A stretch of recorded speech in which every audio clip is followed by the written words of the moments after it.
He got a raise. His income doubled over 5 years. A bigger house, a nicer car, luxury vacations. But somehow, at the end of each year, his bank account looked emptier than before. How is that possible? Today we explore the subtle psychology behind earning more but feeling poorer, and the invisible habits that silently drain money. Most people assume that a higher salary automatically solves financial problems.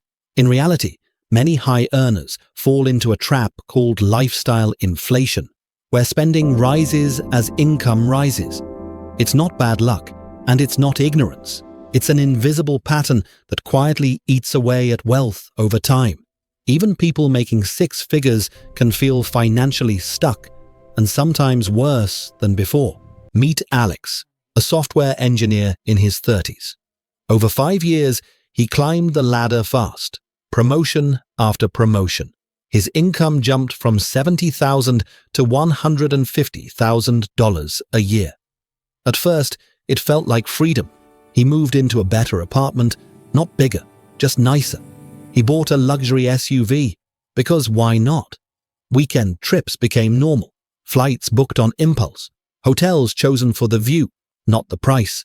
And slowly, the little things crept in. $6 coffee every single morning, streaming services he barely watched, food delivery instead of cooking, expensive dinners just to unwind. From the outside, Alex looked like he'd made it. But behind the scenes, something didn't add up. At the end of every month, his bank balance barely moved. And at the end of the year, after earning more than he ever had before, Alex realized something uncomfortable. He wasn't richer. He was just spending better. Here's the truth most people don't talk about. More money doesn't automatically create wealth. It just gives your habits more room to breathe. This is called lifestyle inflation. As income goes up, expenses quietly follow. And without realizing it, you build a life that requires a high salary instead of a life that creates freedom. That's why so many high earners, doctors, engineers, executives, still live paycheck to paycheck. Not because they don't earn enough, but because no one taught them how to keep money instead of just spending it. And if this sounds familiar, you're not bad with money. You're just playing a game that was designed to keep you running. So why did Alex become poorer despite earning more? The answer is simple, but uncomfortable. Lifestyle inflation. When income rises, expenses don't just rise too. They rise faster. And most of the time, it happens without conscious awareness. It doesn't feel reckless. It feels normal. Small upgrades quietly add up. That new luxury car, $600 more every month. Payments, insurance, maintenance, the apartment upgrade, $800 extra in rent, every single month. Subscriptions you barely notice, daily coffee, dining out because you're tired. Each expense seems harmless on its own, but together, they quietly consume the raise. Before you realize it, the extra income is gone, not saved, not invested, just absorbed by a more expensive version of the same life. And that's what makes this trap so dangerous. People don't wake up and think, I'm spending too much. They think, I deserve this. I've earned it. This is just my lifestyle now. The problem isn't the spending itself. It's that spending grows faster than intention. Money stops being a tool and starts being a requirement. Your salary goes up, but so does the cost of your comfort. And suddenly, a high income doesn't feel like freedom. It feels like pressure. Miss one paycheck, and the whole system shakes. That's why lifestyle inflation doesn't make you feel rich. It makes you feel stuck at a higher level. Same stress, same anxiety, just bigger numbers. And unless something changes, the cycle repeats. More money, more spending, same results. So, how do you escape this cycle without giving up everything you enjoy? It starts with one mindset shift. Don't upgrade your lifestyle every time your income increases. Upgrade your control. Before spending, a single extra dollar. Decide where your future money should go. Savings first, investments first, freedom first. Then, and only then, upgrade what actually matters to you. Not what looks good online, not what everyone else is doing, what you value. Because real wealth isn't about having nicer things. It's about having options. Options to say no, options to walk away, options to slow down. One simple rule changes everything. When your income increases, lock away at least half of the raise, automatically, before you ever feel it. That way, your lifestyle stays familiar, but your net worth quietly grows. Another rule most people miss: keep your fixed costs boring. Cars, rent, subscriptions. These are the silent killers of freedom. Once they rise, they're hard to reverse. Flexibility comes from low obligations, not high income.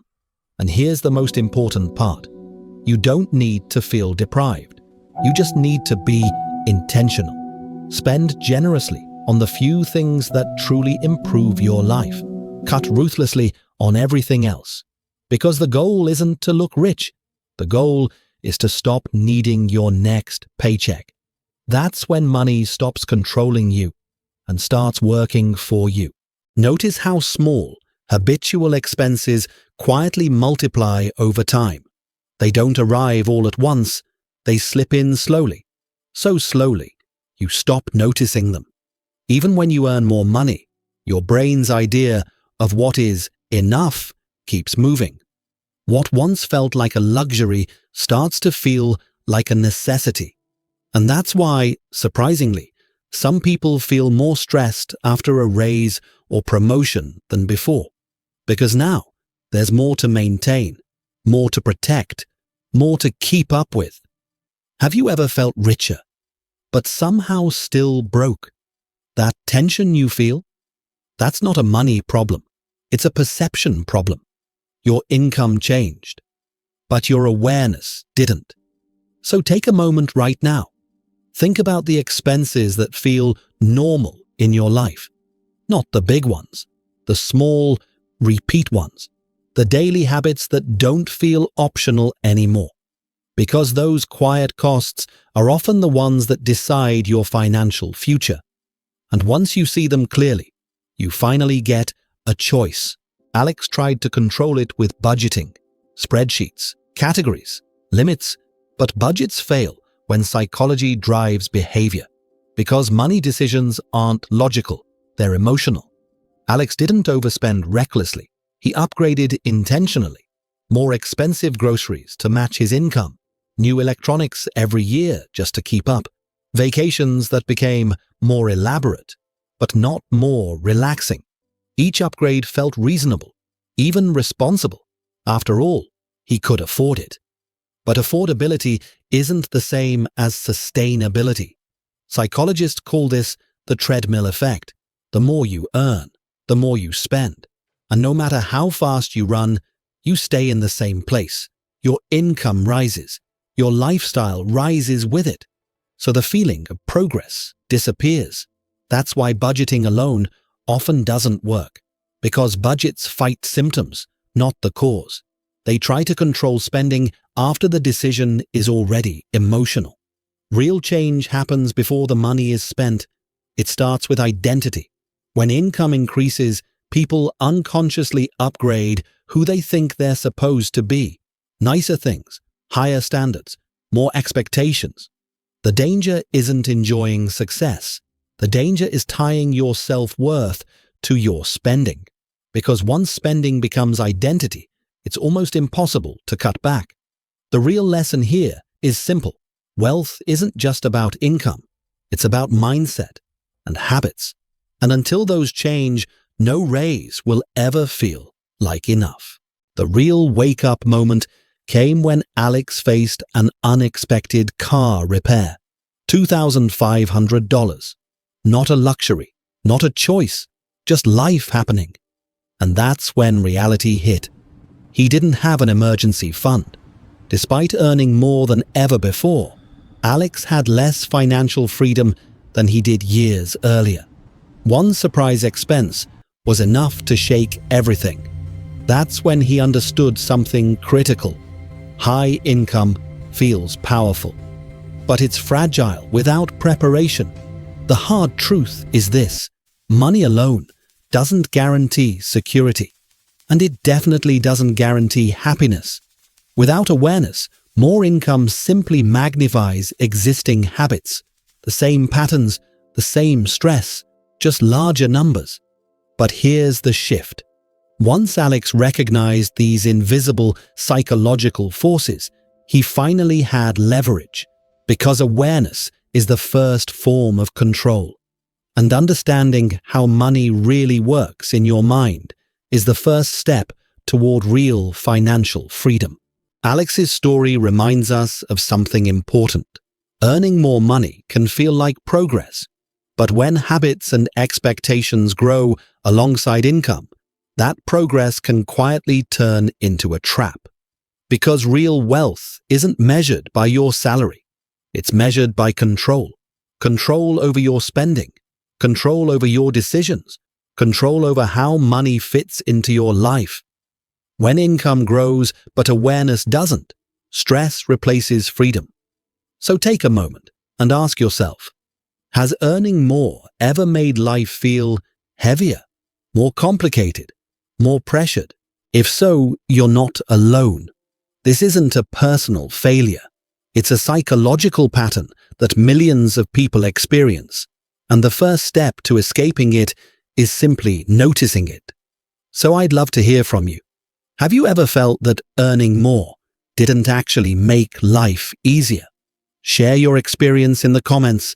Let's talk about why higher income sometimes creates more stress than freedom. And if you found this helpful, make sure to like the video and subscribe for more content on money psychology, behavior, and building real financial freedom. We'll see you in the next one.